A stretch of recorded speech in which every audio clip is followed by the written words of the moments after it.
Previously, I'd used a quote. If we want to know where we're going, we have to know where we've been. And with that, I'd showcased a piece of history that I found important in order to create a foundation upon which I could continue to build without fear of confusion or collapse. You have to have something in which to draw from.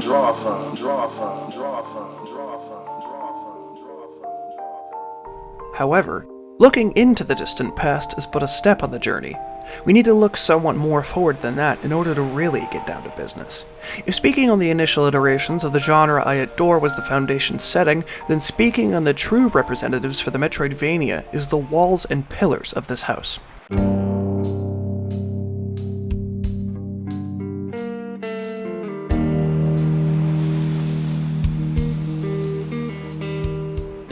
Games that come from those who were inspired to refine the image action-adventure platformers represent are important too. That which redefines the eras they appear in serve as plumbing, tiling, and electrical. Everybody wants to be, an innovator. Metroid serves as the concrete, and Castlevania serves as the rebar. Using both to hold the shape and reinforce the structure, from here we can move on and finally showcase something you could live in. Aim high, shoot high, strike for higher, and you will eventually reach there. If the sky belongs to no man, then become the one who can show the others how to reach the sky. Without further ado, let's get constructing, shall we?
When I did the last video, I had established a few things I wanted to cover. Music, directly related remakes, and the history, of course. Not in that order, but still. In doing so, I have an order of operations I'd like to continue following. However, just as there is more history to discuss, there is more depth to the games as well. I'd intentionally skipped over talking about things like weapon choice and item discovery, because there really wasn't much to be had. Now, things have changed. And with those changes, I too must change my approach. And so, I will be critiquing what I would consider detriments and praise what I feel needs more presence in games, instead of just being a passive observer and relaying it all to you. With that settled, let's move forward. The year is 1997.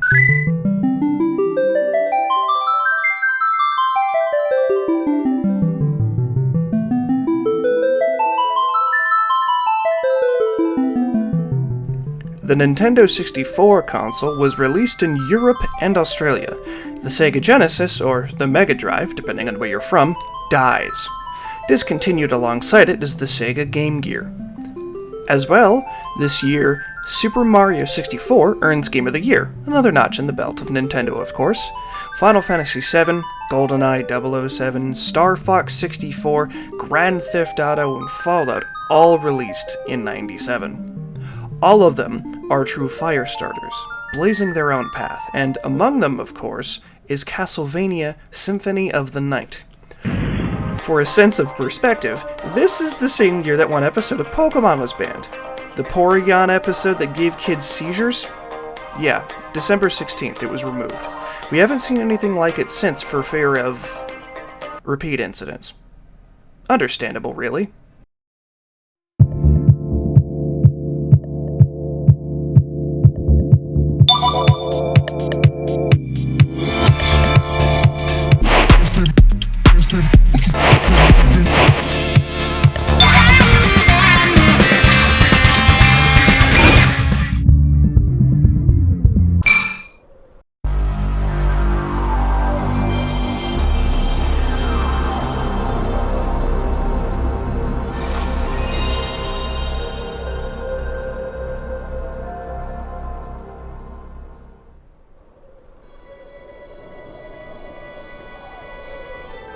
Castlevania Symphony of the Night is a wonderful showcase of 2D gaming never really being able to die.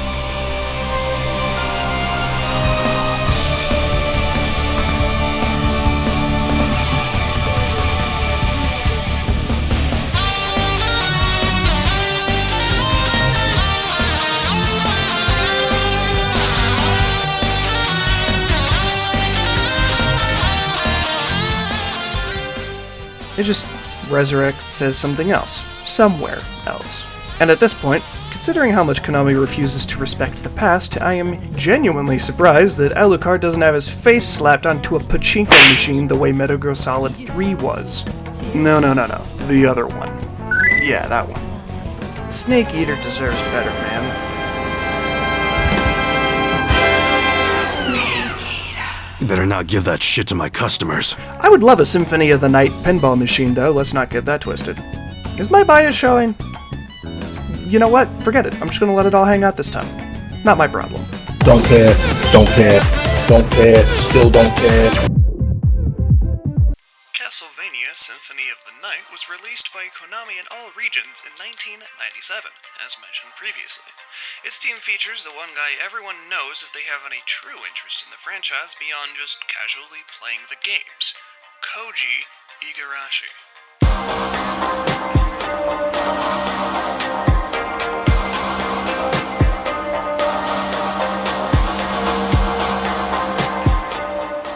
Serving as programmer and story writer, Igarashi is a name I'd like to point out specifically for this franchise since he served as a main member of most Castlevanias after this one.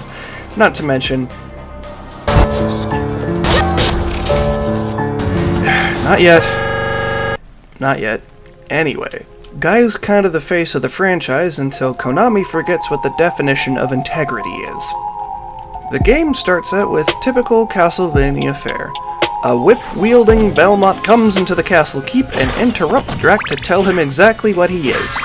A monster that needs to die. What is a man? You don't belong in this world. I love that stupid thing, it's so great. Funny thing about this speech is there's actually 2 separate versions of the initial back and forth. The one most people know about, of course, is the Die Monster. Die, monster. You don't belong in this world.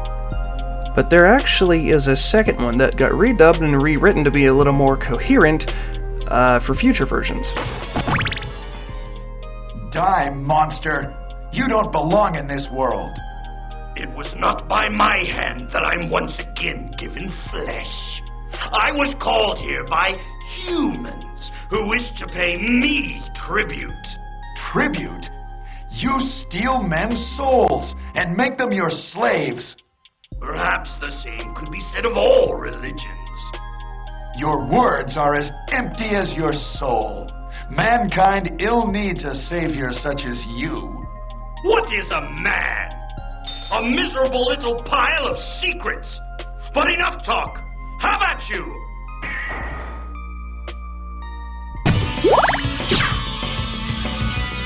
Dracula, die now and leave this world. You'll never belong here. Oh, but this world invited me. Your own kind called me forth with praise and tribute. Tribute? You're a thief. You steal men's souls, their freedom. Freedom is always sacrificed to faith, good hunter. Or are you truly here by choice? All I'm here for is you. To hell with your heresy! You're nothing but a blight on mankind. Ha! Mankind. A cesspit of hatred and lies. Fight for them and die for their sins. I don't know. Because on the one hand, I like the seriousness of the presentation of the second scene. It makes more sense when you look at it. But on the other hand, what is a man is a really hard line to top. I am also a sucker for cheese and corn. I watch Nicolas Cage movies, unironically after all. Impossible! This cannot be!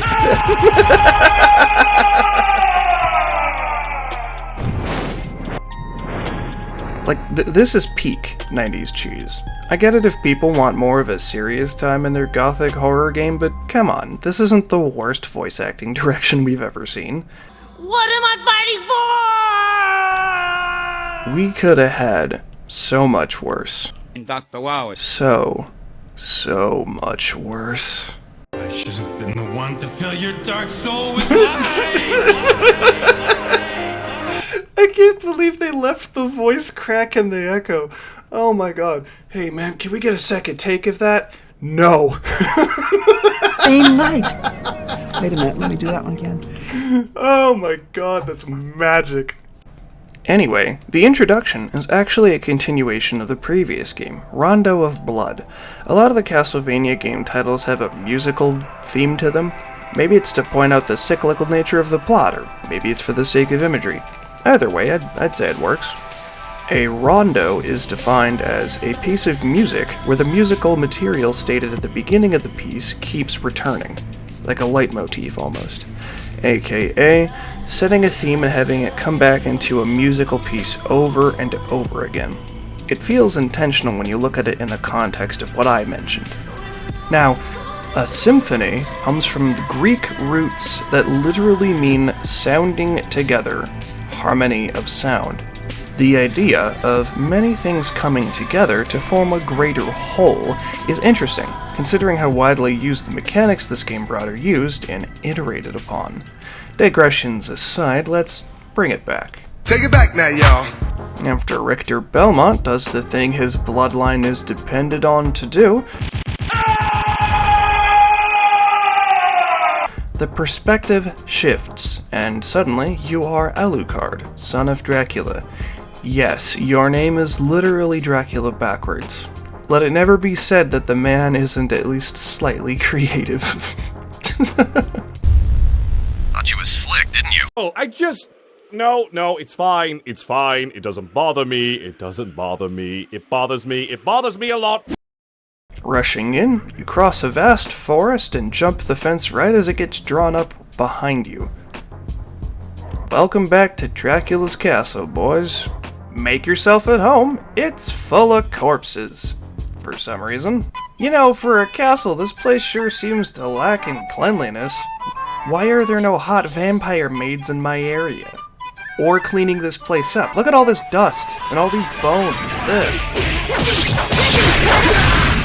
So nearly as soon as you start, the number 2 comes in and decides he wants to be a nuisance. About 5 minutes or so after your B&E, number 1 Luigi hater comes in, runs his mouth, and proceeds to take all your stuff. What? Your cloak, your shield, and your sword are taken from you and scattered around the castle. And from here is where the rest of the game truly starts and where it shines. The most notable feature of a Metroidvania is the backtracking being something of actual value. And while you really don't need to find all of it in order to win, it is incentivized for you to do so. And here, there are many things that can make it worth your while. How Long to Beat is a website that makes things easier for people to balance their time by telling you a few things about what it's going to take to finish a game. In this case, Symphony of the Night is supposed to take you about 8.5 hours to burn through using only basic mainline gameplay focus. With an estimated 15.5 hours to achieve 100%, there is clearly a lot more to chew on here than with older titles. The reason for the literal near doubling of time required to completely turn every stone over in this game has a reason, but we'll get into that later since it's kinda neck deep into spoiler territory, even if you already know. There are 13 primary areas within the castle zone. Within all these zones are bosses, mini-bosses, powers, and equipment to claim for your own. We'll talk about that more at the end though. The entrance is pretty obvious in what it should contain. Basic enemies with highly predictable short-range attacks, for the most part, a navigation puzzle here, a skelly there, you know, easy stuff. The alchemy laboratory, which has some weirder skeletons, and a whole lot of beakers. I am a scientist. It's so cool! Even as early as this, you'll notice that there are some things that are impassable without something. You just don't know what yet. In the business, we call this foreshadowing. Marble Gallery is an area where the walls are made of polished rock and has loads of statues, which probably led to the naming of the area. Within these walls, you can get acquainted with axes and heavy armor dudes, as they show up frequently here. That and slingers. These guys throw themselves at you in a straight line instead of an arc. Careful, it's learning. Wow, that's a lot of damage!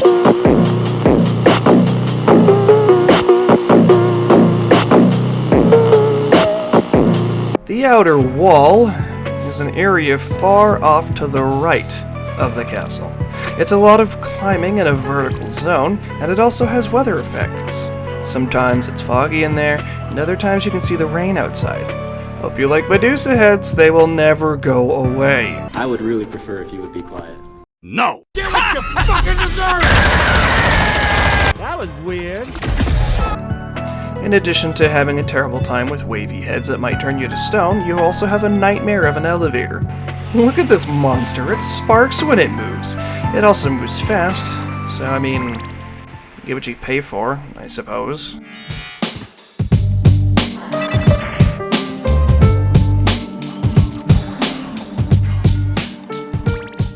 The Long Library is a sorcerer's paradise, filled with tightly packed bookshelves that go to the ceiling on multiple floors. This place has some sharp words for intruders. Oh, brother, this guy stinks! In addition to that, we have the only shopkeeper in the game, in the library. Okay. Why? Initially, he's hesitant to sell you stuff. And then... It's been a long time, old one. Oh, it's you, Master Alucard. What do you need? I need your help. Young Master, I cannot aid one who opposes the Master. You won't go unrewarded. Really? In that case, just tell me what you need. Lamp oil, rope, bombs, you want it? It's yours, my friend, as long as you have enough rupees. But why? He folded like an egg. Are you kidding me? he didn't even try. He heard rewarded and was like, oh, you had me at payment plan. Hello, I like money.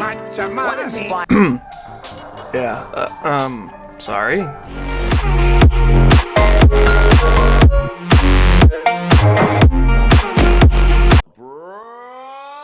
The cream. Silence him.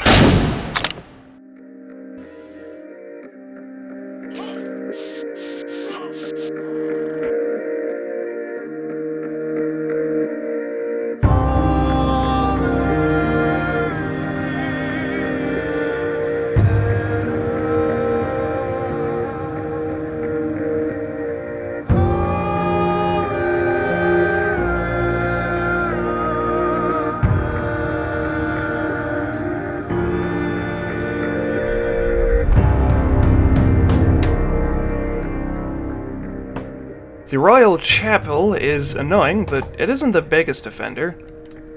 We will find that out soon. Don't you worry.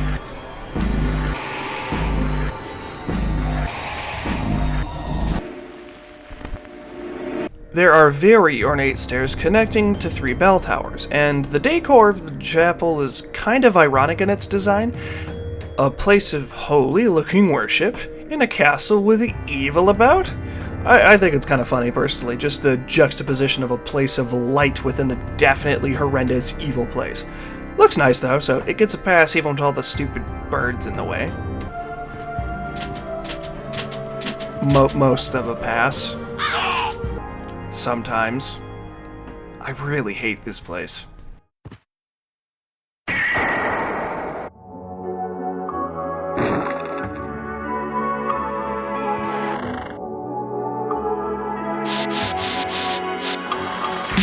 Olorox's quarters takes up a good bit of the upper area of the castle.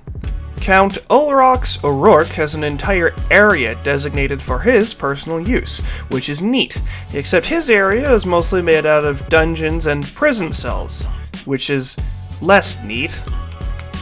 Oops, all slaves! This zone even has what looks like the ruins of some place inside it. It's big enough that you could actually potentially have housed a village here if you wanted. At this massive feast table, you fight the Count here, kill him, and move on. I'll talk about the various bosses later on, but just know he is kinda gross and has a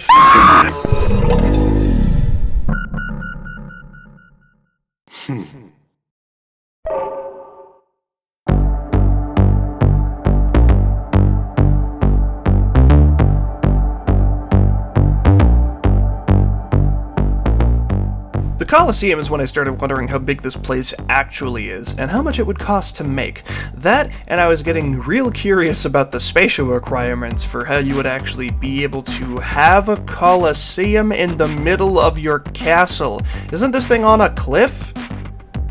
I mean, this place is exclusively made out of rock and stone! It's a rock! That stuff is stupidly heavy.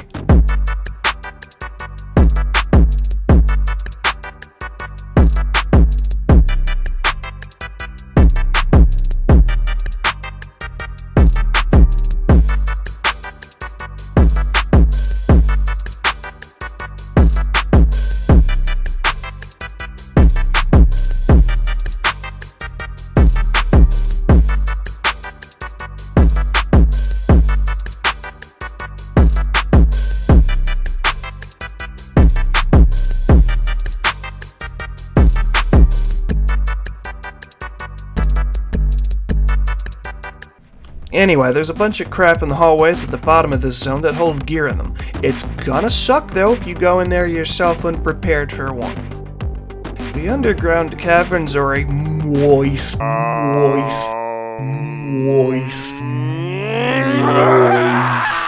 cave that hold a bunch of secrets in them, deep waters. Problem is you can't breathe underwater. You can try to go in the water at any depth past your knees, and, well, you'll take damage, which is dumb, and made me wonder if the water was poisoned or something. Turns out, no. You need an item to make sure you don't die from water.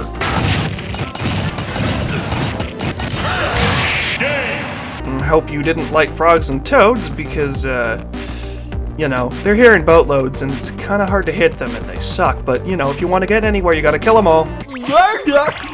I love murder! You can't really reach them, because they're too short to even hit with a crouching attack, and then they'll jump at you.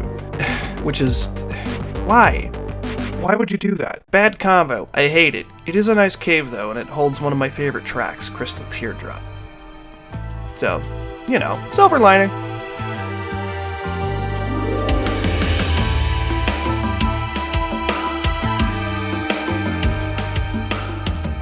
The abandoned mine makes no sense as a name, like, at all. It doesn't look like a mine, and it's really well too kept to be abandoned either. I don't know what this is.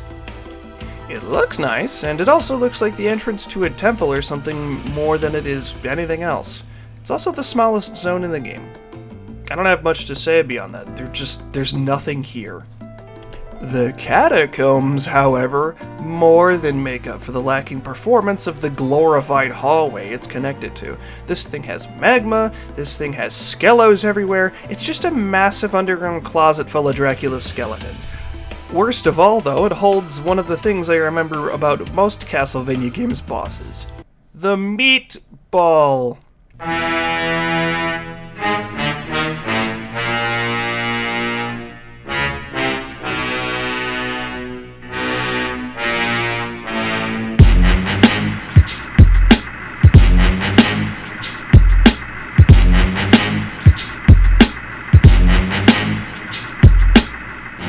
this thing has shown up in 11 different games and even the TV show. The 3rd season, if I recall correctly.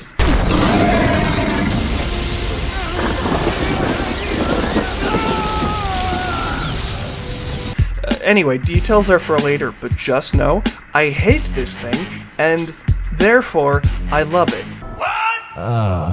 No rational person would do as you have done. Oh my god! Explain yourself. I know that sounds contradictory, but I'll explain later. The clock tower is what happens when you crush a bunch of gears and screws in the concept of the Zerg rush together, and then make sure those Zerg can fly. I hate knockback. I hate it. Make it stop! Enough! Enough! Look, I like all of the imagery in this place is cool, okay? But I hate being swarmed by all this garbage constantly, especially since nothing seems to stay gone after you punch it. And lastly, the castle keep. This houses the throne room, obviously. There's a table with a nice cloth on it, and just like the rest of the castle, seems to really lack, cleanliness. And food. Where is the food? You can't get food anywhere except in places where it would make no sense. I'm starting to hear things. What are you talking about? Arby's. Ah! Promise me you'll never eat at Arby's. I mean, this is Castlevania, so I could just stab the wall, but... No, I'm not hungry. Chicken. A thing to note here is you can't actually get to the castle keep without a bunch of the powers you could find in the earlier areas. So now that we're here, nerds, let's actually talk about all those powers and items. Yeah, no Metroidvania title is complete without having an extensive list of abilities, especially a title with half of the genre in its series name. Now, some of these are basic, but at the same time it feels a little odd to call them power-ups in the traditional sense, so I'll just list them here. From the start, this franchise has had the concept of the alternate weapons, or sub-weapons. Tools that have specific uses and angles only they can hit. Typically, you'd only use these on nuisances that would be hard to hit otherwise. The axe, the holy water, the knife. I've got a knife. The essentials. A stopwatch too, technically. Now, though we have the Grand Cross, it's actually taken a few forms up until this point. We also have the Agonia, which is just a taser, and the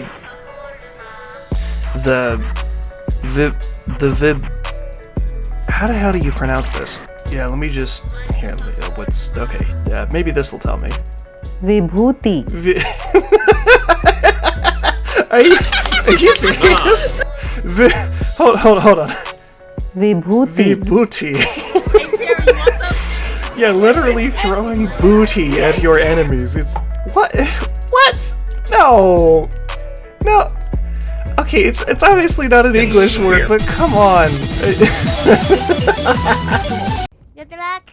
Have fun. The booty.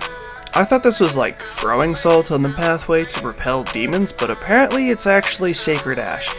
It still functions like holy water though, you know, toss on ground for effect. Now, on to more permanent fixtures of your inventory.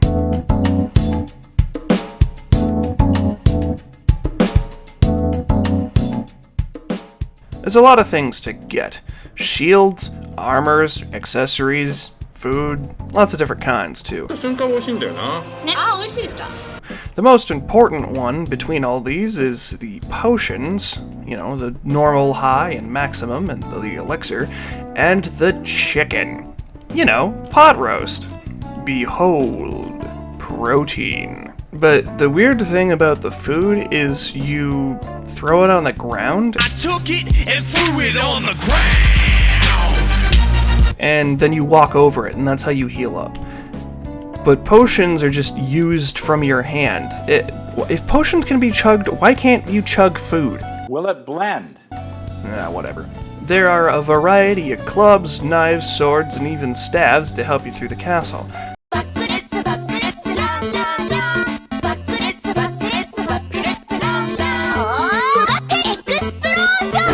I prefer the faster weapon since Castlevania demands that I stop in place when I hit people. Well, maybe you should have thought of that before you sucked at being a man all your life. Oh my god. Annoying, but predictable. Look, he's doing his best, okay? Jump and shoot, man! Jump and shoot! Now, when I said odd power-ups, this is what I meant. The Spirit Orb shows you how much damage you're doing to your enemies. The Fairy Scroll, spelled F-A-E, cause fancy, shows you the name of the walking, shambling money bundles. Or the Cube of Zoe, which makes stuff spawn from candles you smack. You know that thing you've been able to do since the start of the franchise? Yeah, now you can do that because you brought your D6. And for some reason, the game decided you couldn't whack a perfectly good light source and have the weaponry you hopefully wanted fall out before now. And not to mention, you can turn all that off. Kinda weird, ain't it? We have the Leap Stone, which gives you a double jump and an extra hand that only has a middle finger on it, so that you can give it directly to physics. In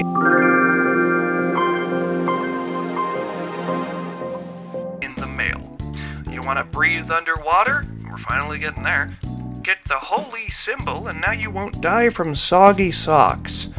Dracula has the ability to change shape, right? Well, why wouldn't his son be able to as well? You can find the Soul of Wolf. Whoa. And let me point! Soul of Wolf. That's stupid! Form of Mist, and the Soul of Bat. Each of these has a few upgrades to them as well, like launching fireballs while being a bat or giving the wolf a speed booster. I wonder if we've seen that before. The last two categories of relic are interesting in their own ways. The cards are familiars, which are little floaty dudes that are nice to look at but don't really do all that much. The demon, sword, ghost, and bat familiars are all offensive types, while the fifth familiar is a fairy. She is a support. She heals you from stuff in your inventory, helps you recover from negative statuses, and can even revive you on the spot if you die, provided of course you have the necessary item for any of those. All of these creatures have their own levels and experience counts and gain access to extra abilities as they get higher levels. It's kinda basic here, but in later games they get better and cooler. Good to know that the idea of the floaty sword was a thing you could have even back in '97 before Virgil was a concept known to gamerkind.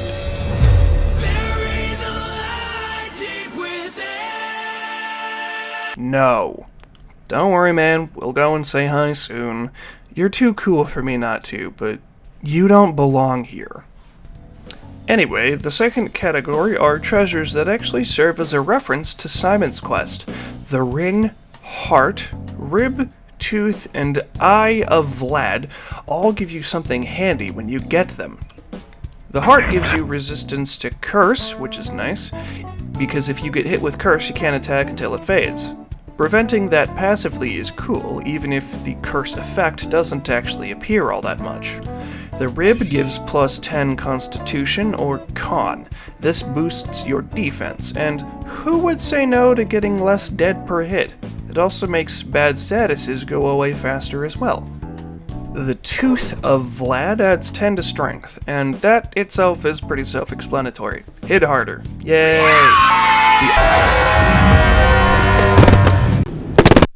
The Eye of Vlad gives you 10 extra luck, and if I have to explain luck to you, then you must not have any. Lastly, the Ring of Vlad,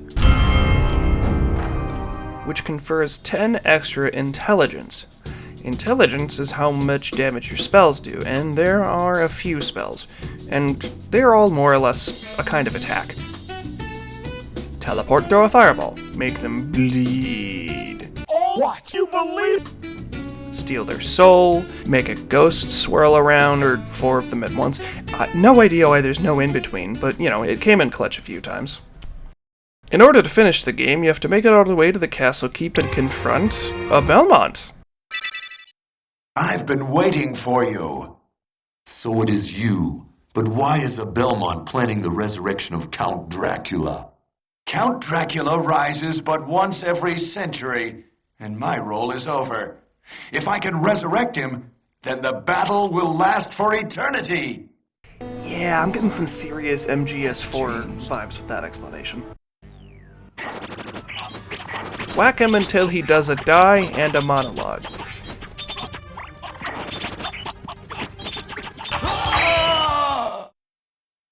It's over, Belmont. So, the war between humans and vampires finally ends here. What need for the shepherd when the wolves have all gone? My time on this world has come to an end. Wait, no, that's not right. Hang on a minute.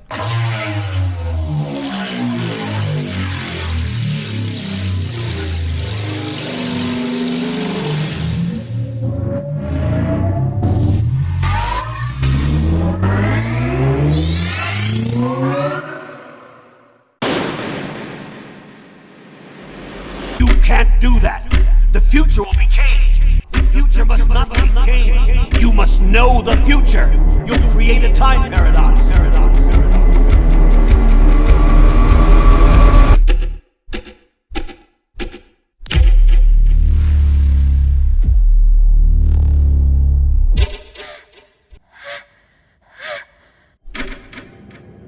Except actually, this was a ruse. This game is a trickster.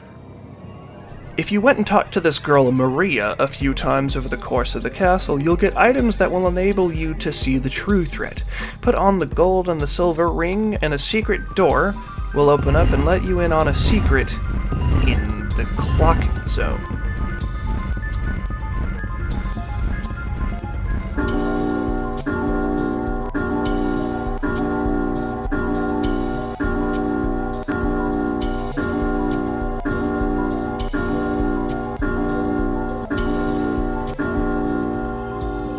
Maria will give you the holy glasses, which will enable you to see the real problem. A being named Shaft. Yes, they deserve to die, and I hope they burn in hell! No, not that one, this one. He has actually been controlling your boy here, and when you fight him, there will be this green orb thing.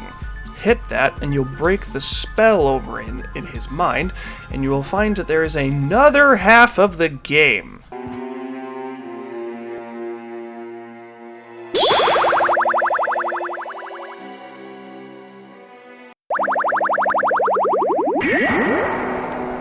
This was a revolutionary move at the time because it was unique and unexpected. Not to mention, it's that word I like to use for these kinds of things. This game is an innovator.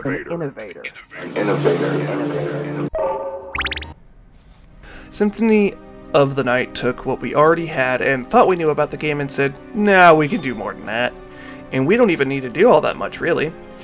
It's fascinating to look at because once you see everything flip side, you realize that not only does everything work upside down, it's still not even 100% identical. Old boss rooms hold new bosses, older areas have new names and new decor. This one has magma to...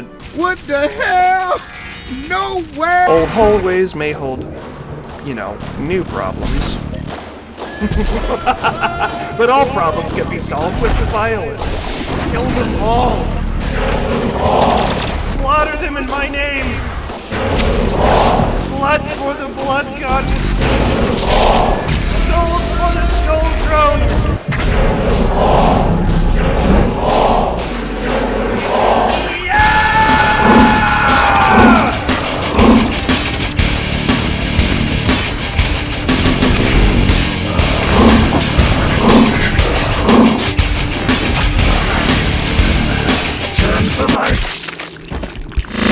Alright now, wasn't that fun? Let's try something else.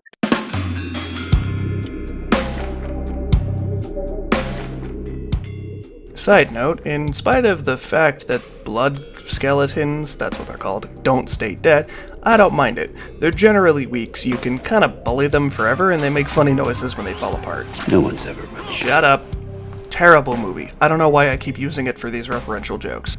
So, the flipside areas all have similar names to their proper counterparts, but are definitely different in varying degrees of creativity. A lot of these areas are just the name with the word reverse tacked onto the front.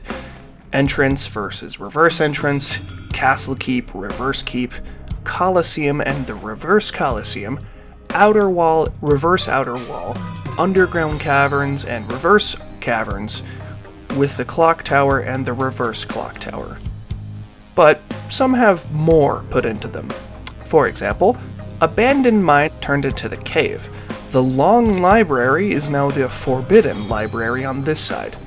The Royal Chapel has become the Anti-Chapel, whatever that means. Get paid money to worship Satan. The Alchemy Lab, once a place of science, has now become the Necromancy Lab. A place of death and decay. Probably.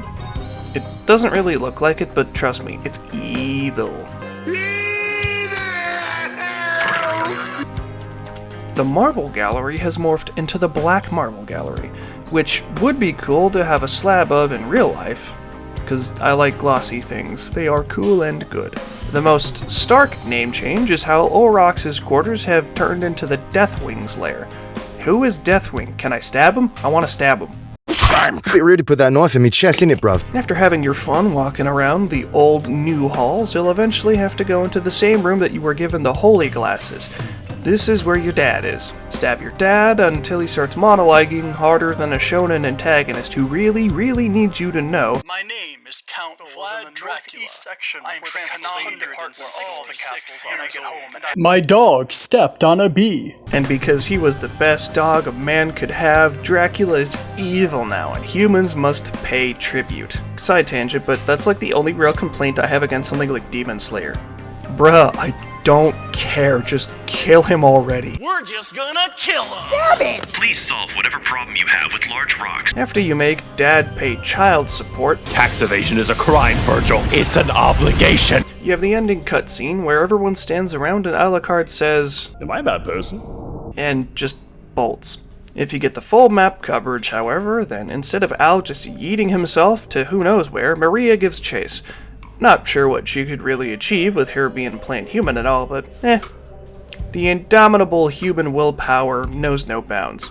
Maybe she manifested some wings because she wanted them bad enough. I don't know. Maybe one day I could will a house into existence and also not have to pay property taxes on some garbage like that. Yeah, and maybe the US will stop invading every country that has oil in it. US government when they hear high schoolers have oily faces.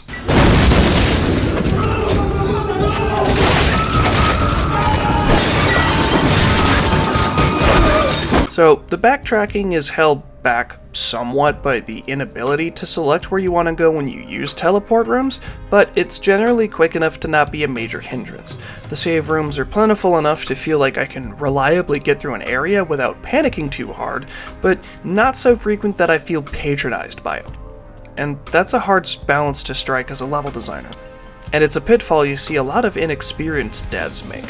You know, that midway madness, that hold a monster diffie spike that only happens when some kid gets mod tools but doesn't really know how to make it work without mucking it up.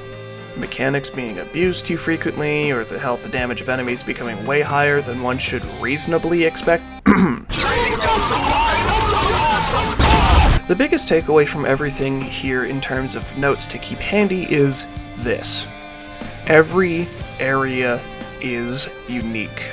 From color to enemy lineup to music choice, no area can be confused with each other, even for the reverse castle. In my previous vid talking about Castlevania 1, one thing I hadn't mentioned was the fact that the areas are distinct in how they get laid out, but the colors are all kinda used the same. Don't get me wrong, I'm big on blue, and burnt orange doesn't make me want to immediately claw my eyes out, but the way everything has been painted leaves everything feeling kinda samey. Metroid 1 didn't have this problem, but it was set on an alien planet, so it could reasonably get away with having unconventional color use, including urine, but aside from that, I like it. Symphony does a great job of making the best use of its assets. The background and foreground are very distinct, platforms you can and can't fall through are easy to differentiate, and the weather effects actually stand out. The color is used well, and even in areas where there's a lot of the same color used in big patches, it's not super rough on the eyes. Wrap up all of this niceness with bosses hiding in places everywhere and unique music to fit each and every area, and you have a grand package worth playing even now, more than 20 years after its release. Level complete.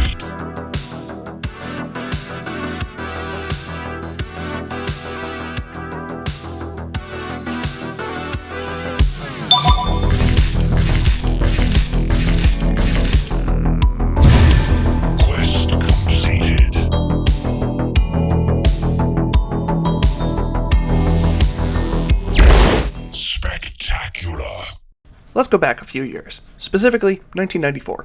Nintendo called it the year of the cartridge.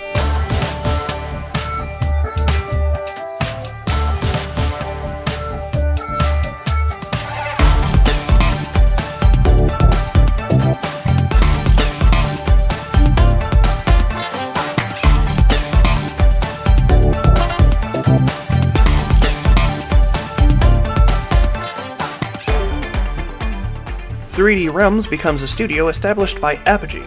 Neversoft is created, and Silicon and Synapse renames itself to Blizzard Entertainment. King's Field, the spiritual predecessor of Demon's Souls and later Dark Souls, came out this year for the PlayStation 1. Virtua Fighter, Darkstalkers, as well as Street Fighter II came out this year. Yes, Street Fighter II, the game that accidentally introduced combo into the gaming lexicon. Of course, this is the same year that also gave us Sonic 3 and Knuckles, Final Fantasy VI, also known as the best one. It's one of the only times with a bad... Stop! You violated the law! Donkey Kong Country, XCOM, UFO Defense, the first Elder Scrolls game, Arena, Earthworm Jim, Earthbound, System Shock, which got an excellent remake by the way,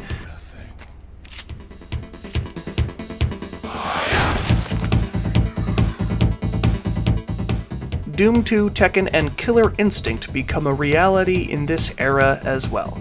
And of course, Super Metroid for the Super Nintendo Entertainment System. So, you want to hear a story, huh? Have I got a story for you?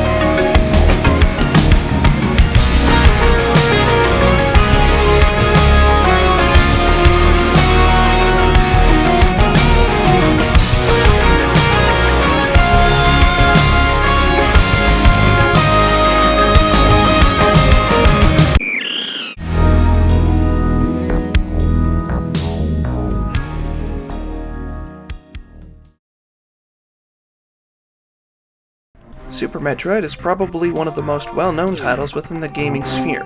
Even if you don't know Metroid itself, it's almost a guarantee you've seen what it is and what it has done to gaming at large if you've ever seen games like Hollow Knight, Guacamelee, The Messenger, The Mummy Demastered, Axiom Verge 2, Ori and the Blind Forest, Deedlit and Wonder Labyrinth, Blasphemous, Touhou Luna Nights, Shantae, and on and on and on. I think you get it by this point. Influential and beautiful. Side note, I genuinely feel bad for anyone whose first game was either Hollow Knight or Breath of the Wild. Nothing you ever touch after that will scratch the itch those games give you, and your experience will forever be colored by it anytime you think about picking up a new game.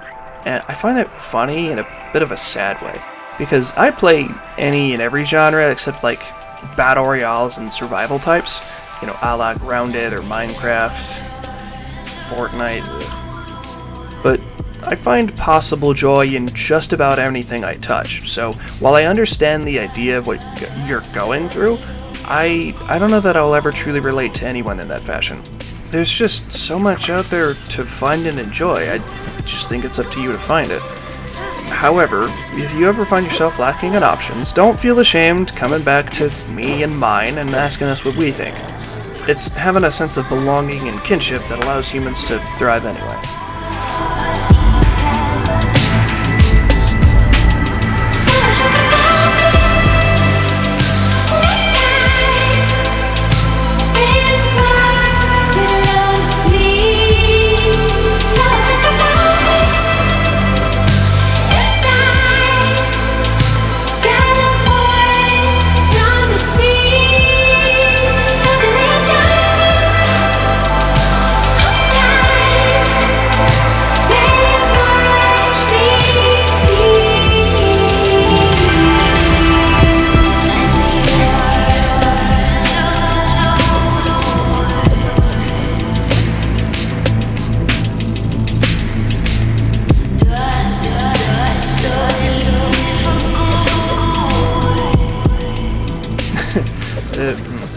that got all sappy, and now I feel all sentimental. I need something that'll just straight up suplex the vibe.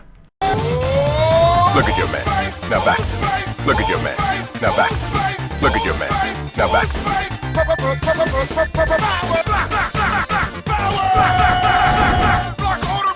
What? I'm on buck force. Man. Go, okay.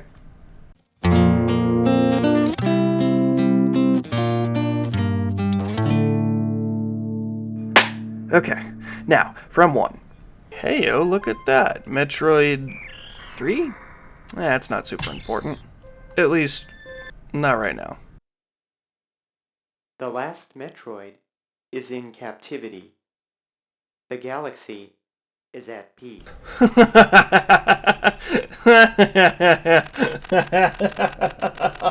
No. Come on, we all know how this works. This is where the game starts. We can't afford to have galactic peace. Where's the game if we have that? Nah, all spacefaring adventurers need lasers and conflict, or they don't have a reason to exist. At least that's how I see it. Maybe it's my natural combative tendencies speaking out, but who can say? Really, I say this for all of you. Slight recap. From the events of the last game, Return of Samus, she ends up killing all the Metroids, except at the end when the baby goes and doesn't attempt to eat her. I'ma name him Buford. There, now I know a Buford. She makes it like a fumo and sticks it in a jar. Why do people do this? I don't get it. She brings it back to the science lab for use by the science people with the science computers. Bye, Buford. But wait, menu screen says science people are super science dead. After delivering the baby to the Ceres space colony, Sammy leaves. But then, because they are scientists and not janitors, things immediately get messy and they call back Space Mom to wipe up all the murder. Oh, they're dead. Why are they dead? Oops. Oh hey, it's Ridley again. Why do you never actually seem to die? Too well liked by the fans, I suppose? I mean, for years we had people begging for Riddle Diddle here to come to Smash, so clearly he can't afford to be gone. Die! Die! Die! Die! Die! Die! Die! Die! Die! Die! Die! Come on, die! Okay, great. He has stolen the child. Give it back. Give me the child! Run, bitch, run! It seems Samus has the Oppenheimer touch because everything she touches has a tendency to explode violently and die for some reason. Man, you and Alucard would have a heck of a first date. Colony, go boom. Samus go. Yahoo! And off we go to the location of the main plot. This whole thing has been equal parts setup for a mood and a showcase of what's to come. Things are only going to get solved with violence, and if they haven't yet, you haven't been using enough of it. Once again, you are landing on the planet Zebes. Your mission? Nearly the same as the first one, but with additional targets. Find the last Metroid and kill Mother Brain. Again. For bosses, you may know already of Krieger and Rodney, but what about Drake and the Fontoon Menace? Well, we'll get there in a minute. Since this is Zebes again, the old areas return and get dressed up in crispy 16-bit graphics, while new ones serve in to get in while it's good. Crateria now serves as the surface world where you park your ship. In addition to that, apparently, it is under constant deluge of acid rain. I'm not sure if that's grammatically correct, but that's a quote, so whatever. It also explains why everything is so barren looking.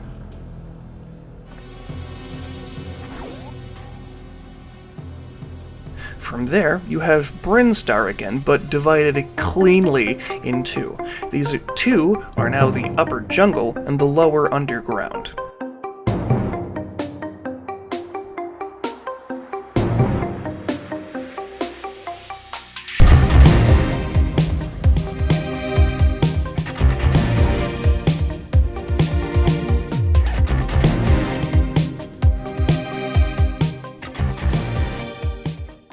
The jungle of Brinstar features a more fast-paced beat and more variety in colors, almost a yeah, let's get it kind of vibe, you know? The joy of adventuring is felt more here, and it's a little sinister, but it's still functionally the surface. Things aren't too dangerous as of yet. Scree! That's what this is called. It's called a scree. the dense foliage really gives off the idea that nature just fully took over here, and I love that. You will learn to hate plants though, they suck. I mean, this thing isn't exactly what I call difficult, but it's just gross. It's called the... well, okay, it was called the Spore Spawn. Now it's called a stool for moving forward. Down below the jungle is the red soil of the swamps.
I love this song, like, way too much. Traditionally, this is still the proper pathway to Kraid's lair. You know, I really like what you've done with the place. Kinda weird how you've insisted on a lavish design for your tomb, but hey, not my hole, not my problem.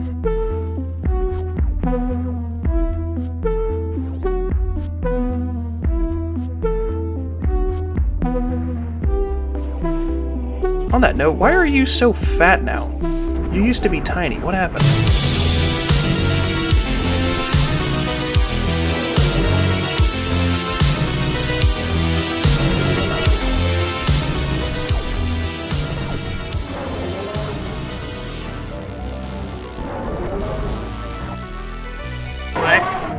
Moving on, we have the second introduction of a new zone, sorta. It's small and contains a boss, so it counts. Directly to the right of Criteria is the wrecked ship. Apparently this crashed vessel was from some ancient civilization. No names or faces to attach to that now, because that's just speculation. Whatever the case, this is made out of some truly sturdy stuff. When you walk around, you'll notice that the hull is pretty mostly intact. Not only that, on the map you can see that it's actually lodged into the planet crust, that it actually cuts into the path. So in order to progress, you actually can't go around, you have to go through. I find that to be great design for the environment. Now, when you first enter, you can't really go anywhere. The power is out and it's dark in here. Highly foreboding. There are shadows hitting you, and even when you can get the power back on, the hazards in the environment with the exposed wiring and all the broken tech is now your new problem. Still, it's a wonder something like this hasn't really collapsed on itself. Hidden within is a ghost dragon head face thing. He might actually be an elephant though, based on the ghoulish honking he makes when you shoot him.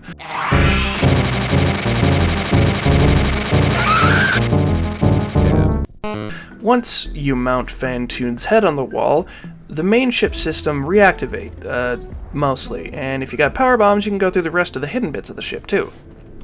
Below the main area of Brinstar lies Meridia. This is your water level. Endure it. It's gonna suck for a while. Your ocean zone here is just gonna hold you down, and you're gonna hate this until you get the magic pancakes that let you run at full speed and have normal gravity under all conditions. Meridia is interesting because of two major things. First, the method of access is by blasting through a pipe. The second thing is, when you go through what this game calls an elevator, you can see that there's something almost familiar. Enhance. What a mystery we have stumbled upon, folks. But not quite. It seems to be a bit off. We'll get to those soon, though. You know what? Actually, no. Matter of fact, let's talk about that now. These are Mocktroids. Spelled M-O-C-H Troids. These things are Metroids if they sucked. To being a man, are you? Mock droids are failed clones of Metroids. They don't really do much in way of being threatening, and they don't even hurt you all that much. They just LARP as funny hats and go, "Nrrr." You have to kill them anyway. That'd be a mercy. So, you get through this mess until you go and fight Dragon, or, Drake. 0 to 1 and oh lord. I'm not gonna lie, with this fight I feel like I kinda cheated and I don't care.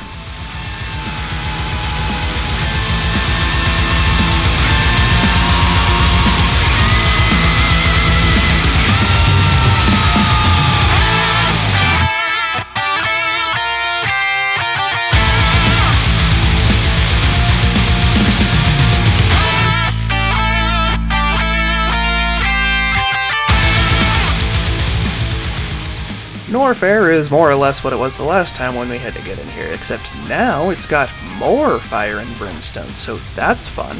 Now with a special suit, though, we can go in here and not get cooked. Because that would be terrible. At the bottom of this massive area full of problems and few solutions beyond genocide, we have access to Ridley! We have access to Ridley! Ridley! Ridley's lair is here, and, you gotta be kidding. Okay, just give me a bit. Is it here? No. Just further in? Still not far enough. Where is this? Okay. Just gotta stitch that in here. Bada bit, bada bingus. Let's get back to it. Well, look at that. I guess I could just get in there and I didn't notice. Anyway, Rodney Dangerfield is here. Don't get no respect at all. I'm here to kick your butt. So, you like kicking butts, do ya? Yes.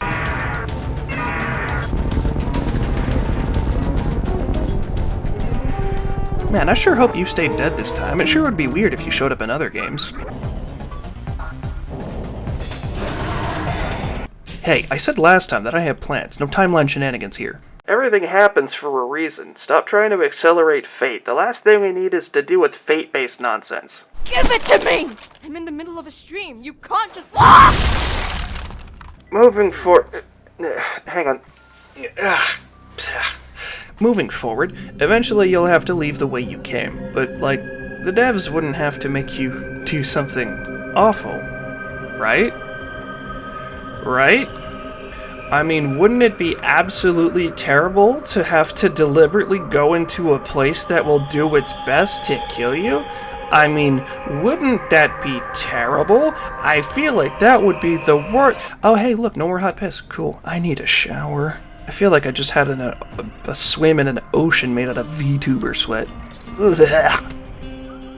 Wait, what do you mean I didn't have to go that way? Yeah, so, as it turns out, I am an idiot because I legitimately had no idea that there was another way out of there. I had told my buddy about this, and he had informed me that, first off, no one calls it the piss hallway, even though, I mean, look at it. And the second thing he told me was, yeah, no, there's a door on the other side of the room, and I didn't find it because apparently my eyes are clearly decorative. Are you serious? I almost killed myself going through that. And I didn't have to do that? Are you serious? Wow, okay, I feel stupid. The final place is Torian, just like before, except this time, getting to Mother Brain is much easier. Too easy.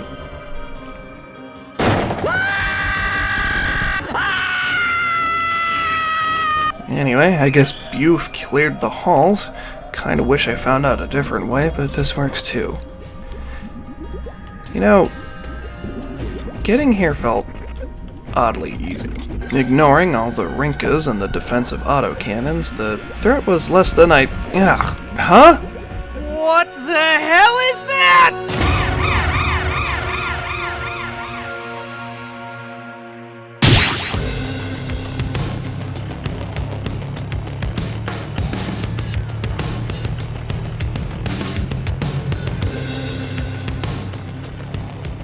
I know how this thing looks, but that is a robot. That is a giant robot that happens to be in the shape of a brain. It is also breathing poison at you, and is doing its best to kill you. She's not very good at her job.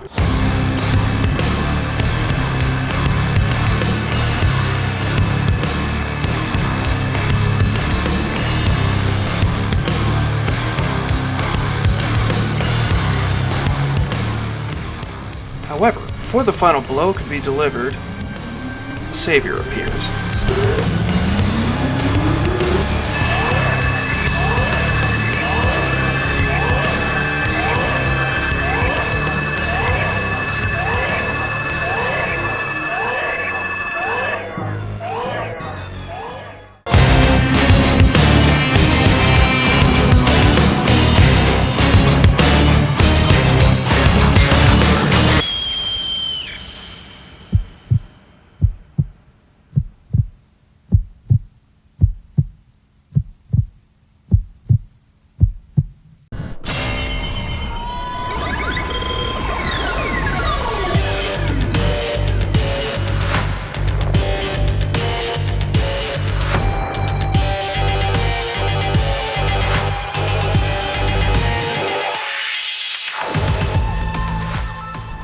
Terrible sacrifice of the innocent child.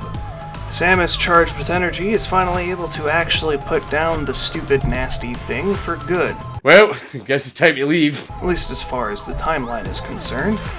And hits her with the rainbow beam until she finally explodes and proceeds to leave. Which, to be fair, I mean, yeah, I probably should have done that a while ago. But hey, you know what? Persistence is what gets the job done now, isn't it?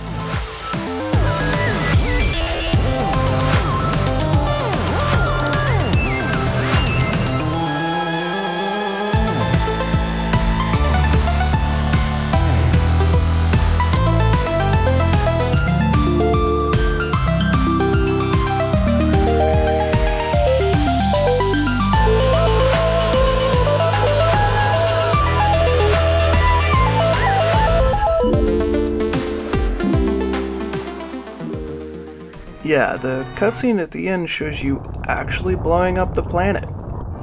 Nice! Congratulations! Congratulations! Congratulations! Congratulations!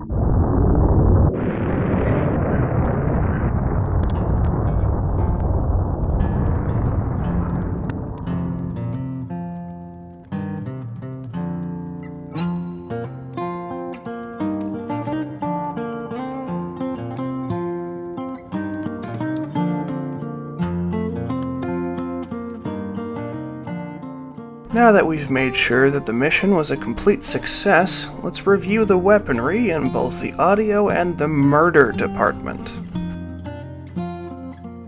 With the SNES sound chip being much more advanced than its predecessor, the sound effects are actually very nice. Highly satisfying to kill everything that moves, and yet it doesn't feel as though it overpowers the senses or the music. Everything feels balanced in such a way so as to sound good to hear as Froyo is to eat. The enemies sound unique too, so even if you don't know them by name, you'll recognize them eventually by sound alone. The weapon stash Samus has is bigger this time too. It's even to the point where navigation tools can be used as weapons as well, sort of. We love a good multi-purpose tool. In the original, the long beam was something you needed if you wanted to shoot from one end of the screen to the other as opposed to 2 feet in front of you. Now, that's the default here, so we don't have to talk about it much. The original had missiles, the high jump boots, and the morph ball bombs, as well as the iconic screw attack. Samus and Sonic must have an inner ear made of tritanium or something. How do you do all of this flipping and not die from vertigo? Super Metroid brings over things from the previous game, Metroid 2 Return of Samus, like the spring ball, the space jump, as well as the spazer and plasma beams. The spider ball was something we didn't get back until Metroid Prime, but that's for way later. Super Metroid introduced the Speed Booster, reserve tanks that can fill you up after your HP hits 0, the Grappling Beam, the Gravity Suit, the X-Ray Scope, and the Super Missile. And the Hyper Beam, but that it doesn't really count since it's part of the escape sequence and not a permanent upgrade. Except sometimes, maybe, we'll poke that beast in the belly, don't worry. Seeing as how things are constantly evolving, you know, it's cool. I like that kind of stuff. I find the history kind of interesting. Within the bounds of the NES and the Famicom, we could still get incredibly limited but compelling mainstays to future franchises. In this case, you can see the skeleton of what Super Metroid could become in the future. From the loneliness of the environment to the general hostility from basically everything that you walked on or near, Well, it's pretty clear that motif really never went away. It persists in titles even now, except for not every change is accepted though, like how fans reacted to the release of Lords of Shadow. Also, I'm just... Jesus, dude. God, maybe you should announce your entrance so I know to leave. Point is, even from the start, you can see what comes later has a very clean through line from past to present.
Don't ever give up.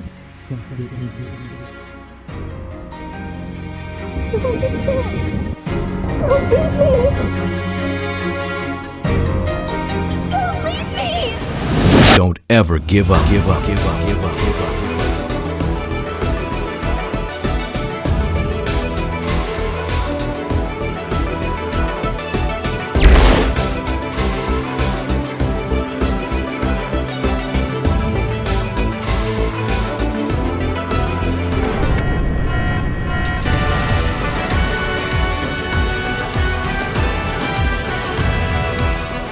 I decided to save the speedrunning conversation for the very end, since these two are among the most popular to speed through. I mean, we could talk about Ocarina, but that's too complicated for me as of this moment, and in spite of what my mom says, I am a dumb boy. This segment has a few things that I was actually asked specifically to cover, and when we get there I will talk about it, but for now, keep in mind that the more maneuverability a game allows, the more a game has a tendency to be broken down. The words that would be the most used to describe the following are sequence break. A sequence break is when a player gets an item out of order, so to speak. There's a reason why I bring this into play today.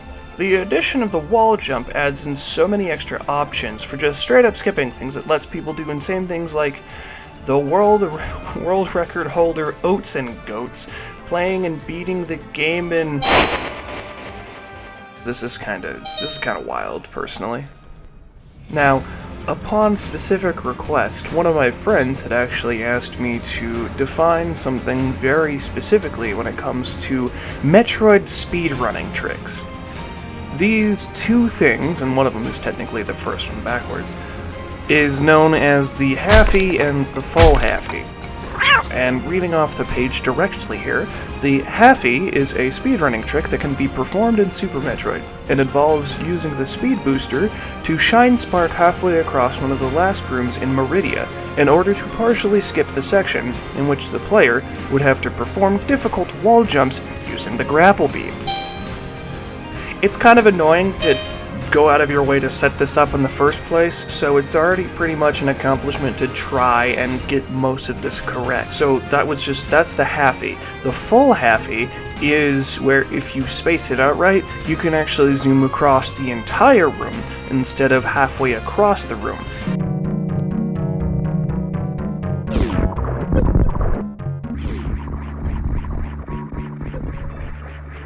And yeah, the alignment in which you have to do that is very tricky.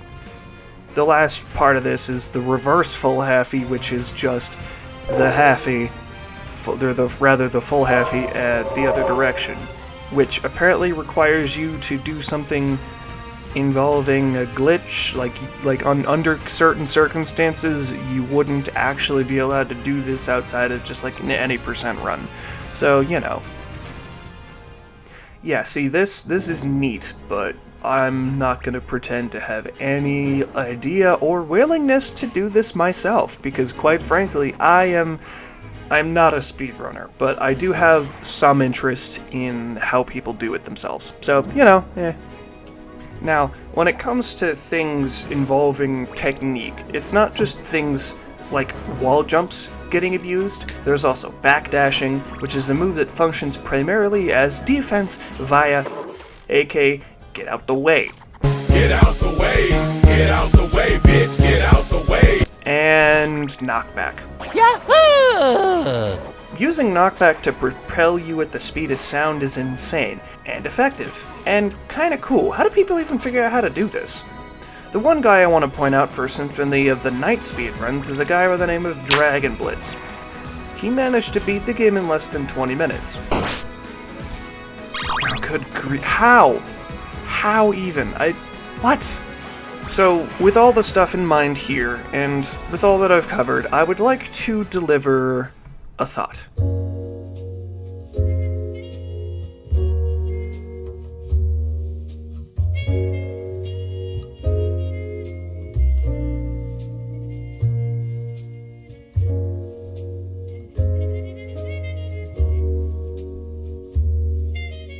With Symphony of the Night, the player character Alucard feels like a powerhouse, a walking wall of devastation, because when I played the game, I felt unstoppable. I felt less like a predator, like a hunter trying to go after targets, and more like that of a tourist. Not because I wasn't fighting evil, but because everything died so easily and it gave me an odd sense like I belonged here and I was just cleaning up, taking out some trash and throwing it into a nearby can. That's not to say that I wasn't engaged in whatever I was doing, far from it, actually. It reminded me of Far Cry 3 in that sense. I was aware of potential threats, but only because they were threats to my time.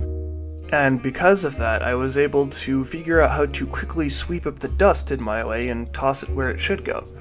As a result, it gave me an ironic sense of leisure, and I was able to take in the sights in a way that I wasn't able to before. For example, there's a consistent thing among Castlevania titles that I like to call the meatball boss. It's when you have a large collection of bodies or segments and just kinda slap it all together like it's about to get tossed into the world's nastiest spaghetti. You fat pig!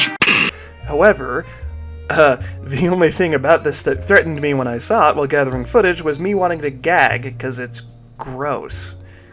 The colors lean into that fantasy feel, but it isn't lighthearted. More like it makes you feel as though you're a Lord of the Night. You know, really makes you feel like Dracula's son. Feel like you're Batman. Feel like Batman. Feel eerily like Batman. Now, Metroid, on the other hand, is the inverse of this. It's a sense that's equally strong, just, you know, in the other direction. At least at times, for me. With Super Metroid, the sense of danger is constant, like with the games before it. The environment is wild and unkempt, everything wants to hurt you, and the only way to interact with the world is to shoot it. The language of the universe Metroid has allowed you a peek into is one of violence, and conquest is the only parlay you witness. That is, until they make Samus start talking. Murder. So anyway, the world itself seems determined to make you leave, as though Zebes itself is a host and all the creatures within it are antibodies. The world will hurt you a lot, even after all the upgrades to your weapons and your systems. There's no method of travel that will necessarily completely mitigate potential damage, but that's fine. The music is grounded, and the colors are vivid certainly, but, you know, not in like a Borderlands sort of way, or like Xenoblade 2 or Ni no Kuni. You know, it doesn't lean super hard into sugary territory where nothing gets taken seriously, and it's something that would borderline give me diabetes if I were to work with it for too long. One look at these for comparison, and you can see this is dark sci-fi meant to try and convince you of one thing. You are not safe. You do not belong You need to leave. And you're gonna stay anyway, because you have a job to do. Lots of horror games do this. They have this tendency to keep you there when everything tells you exactly these things. And Metroid has lots of horror elements that genuinely surprise me to think that major horror channels never cover this. It's been there from the start, with Fusion, Prime 2, and Dread holding true to these ideals. Why hasn't anybody talked about Metroid the way they will about, like, Devotion, or Faith, or Milk Inside a Bag of Milk Inside a Bag of Milk? It's got tentacles, and it's got darkness oppressing the world as a sentient force like it's a Lovecraftian nightmare. I mean, it's not awe for World of Horror.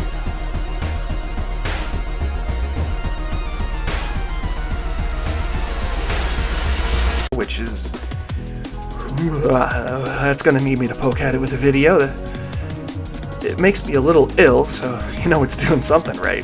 But, yeah. Walking around in worlds that are doomed to die in a fiery fashion, the sheer liminality of lots of locations, the horrible ways to die, all the elements are there. Is it because it's a Nintendo game and people normally just don't equate Nintendo with possible adult themes? I mean, Bayonetta 2 and 3 are technically third-party games developed by Platinum, sure, but it's Nintendo that published them. And I guess we're just gonna have to ignore the existence of Eternal Darkness. Despite the fact that, you know, that was also something that was published for Nintendo consoles, specifically the GameCube. The point is, when I start talking about Metroid again, I'll go more into depth on the spook front. In any case, you nerds have fun. This was a good time for me, and I hope you can tell. I'll see y'all later. The next one was actually a special request, so I hope you don't mind this slight shift.